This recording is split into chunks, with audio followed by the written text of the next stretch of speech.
Bonjour, je suis Maître Francis Mitati, l'auteur de la méthode Entreprise sans souci. J'accompagne les entreprises sur le plan juridique. J'accompagne aussi les personnes dans l'acquisition de l'achat de leurs terres et terrains. J'accompagne aussi les personnes dans l'immatriculation de leurs terres et terrains, tout en vérifiant la documentation juridique. Alors, ceux qui veulent s'abonner à notre chaîne, n'hésitez pas, le bouton se trouve en bas de cette vidéo.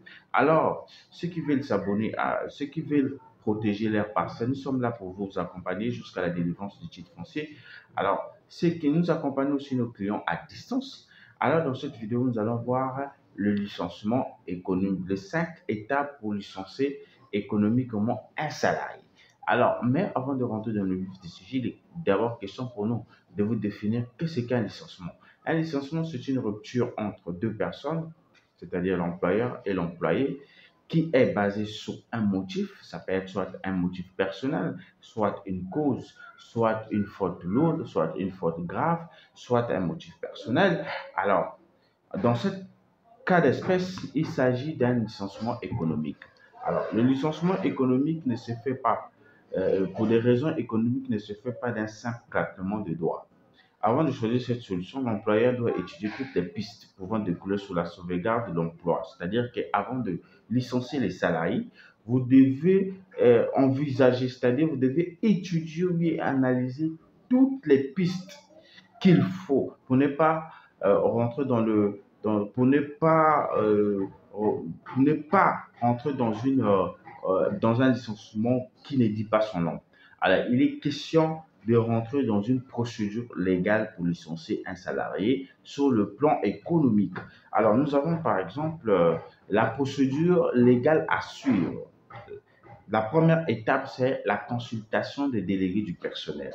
Que l'employeur doit consulter le délégué du personnel. C'est-à-dire que si l'entreprise a des syndicats, c'est-à-dire l'employeur doit consulter le syndicat ou bien les délégués du personnel. L'employeur doit se tenir autant de fois que nécessaire avec des délégués du personnel ou avec le personnel en absence de ceux-ci pour les informer et rechercher avec eux toutes les combinaisons alternatives légales et possibles, à même d'éviter les recours au licenciement tels que la réduction des heures du travail, le travail par roulement, le chômage partiel, la formation ou le redéploiement du personnel. C'était la première étape ici. L'employeur doit consulter ce qu'on appelle le délégué du personnel, c'est-à-dire les syndicats. Si dans votre entreprise, vous avez des syndicats, alors l'employeur doit discuter avec les syndicats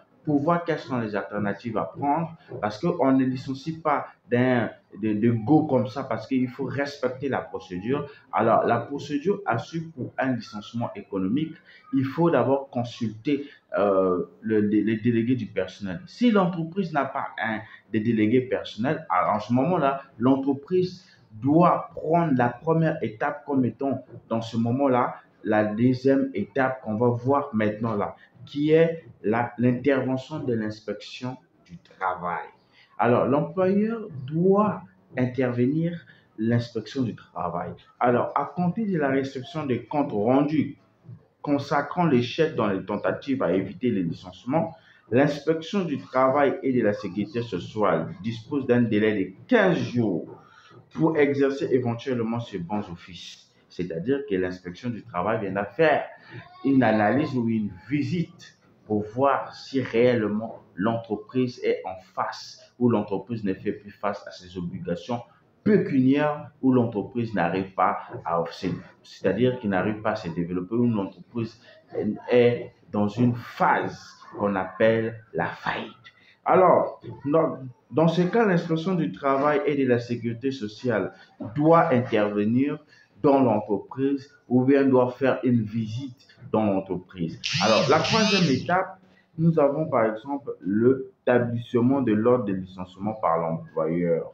Alors, l'établissement de l'ordre de licenciement par l'employeur, c'est quoi? C'est après l'échéance du 15 jours imparti à l'inspection du travail pour faire valoir ses bons offices.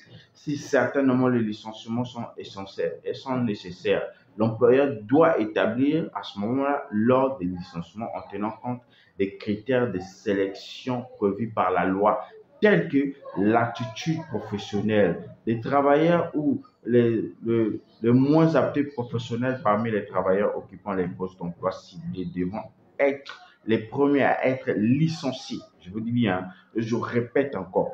C'est-à-dire l'aptitude professionnelle des travailleurs ou les moins aptés professionnellement parmi les travailleurs occupant des postes d'emploi ciblés devront être les premiers à être licenciés. Alors, nous avons par exemple, nous avons aussi l'ancienneté. En cas d'égalité d'aptitude professionnelle ou les moins anciens parmi les travailleurs occupant les postes d'emploi ciblés devront être les premiers à être licenciés.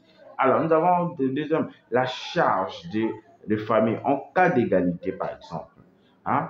À ce moment-là, l'employeur doit licencier les salariés. Alors, nous avons la quatrième étape, c'est l'annonce et la notification des licenciements à proprement dit.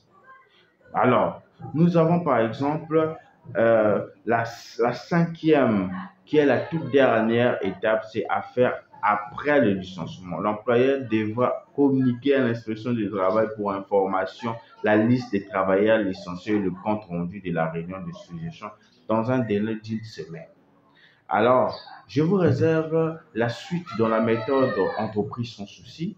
Alors, si vous avez besoin de notre formation, cliquez dans la description de cette vidéo. Vous allez retrouver notre formation sur comment licencier un salarié sur un CDI. Si vous avez besoin de nos services, alors nos contacts sont affichés. Vous pouvez nous communiquer, vous pouvez nous appeler ou bien nous contacter par mail. Alors, je vous dis merci à la prochaine vidéo.